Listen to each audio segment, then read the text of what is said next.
Thank you so much for joining us. I'm Jeff Vaughn. And I'm Lena Wynn. Reince Priebus is out, and a military man is taking his place in the West Wing. Yeah, a new White House shakeup is sending ripples across Washington, D.C. tonight. KCAL 9 political reporter Dave Bryan joins us with more on what Priebus has to say about getting the boot. Dave? We will hear from Priebus, but also John Kelly, who gets good marks, I think, from Democrats and Republicans pretty much in Washington. John Kelly, a 67-year-old retired four-star Marine general who, by reputation, does not put up with nonsense.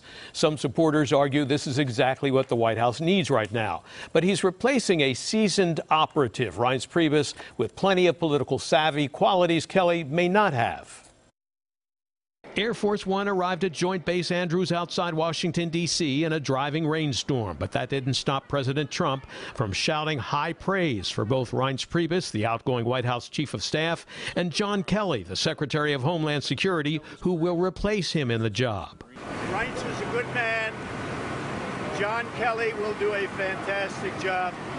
General Kelly has been a star, done an incredible job thus far, respected by everybody. There was a time on election night last November when the president called Reince Priebus a star. Reince is a superstar. President-elect Trump singled out Priebus, who was the Republican National Committee chairman at the time. He and chief strategist Steve Bannon were the first senior White House hires. Reince is really a star, and he is the hardest working guy. But on Friday, as he walked through the gloomy, dark, rainy day at the airbase, Reince Priebus reportedly became the shortest-serving White House chief of staff in modern presidential history. He was never viewed as a strong leader in the White House and clashed early and often with Steve Bannon and with senior advisor and presidential son-in-law Jared Kushner, according to multiple reports. And most recently, Priebus was skewered Thursday by the incoming White House communications director, Anthony Scaramucci, who used strong street language to describe him.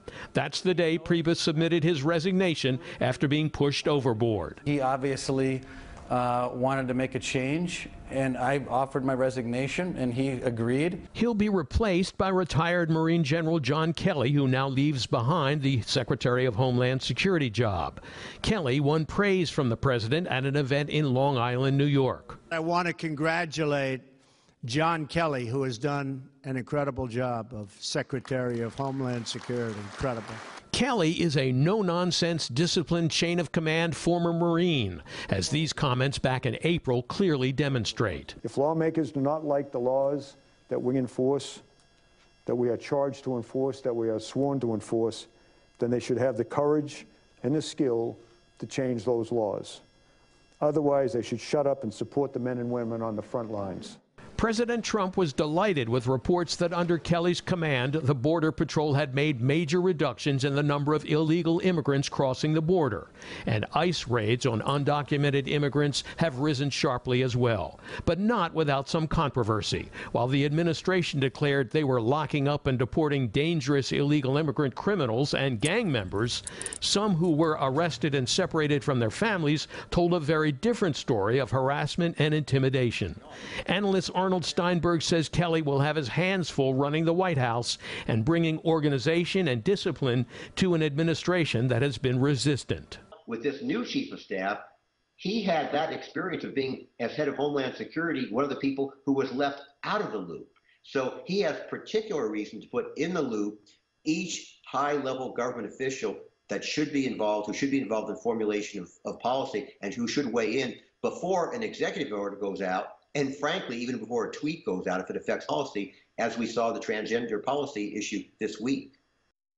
Now, while Kelly's disciplinary instincts may bring order and organization to a White House that appears to need those qualities, some critics question whether he has the right political instincts.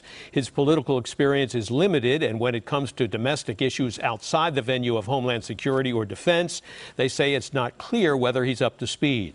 But supporters point out that Kelly served for 3 years as the legislative liaison for the Marines a decade ago. Jeff, back to you. Dave.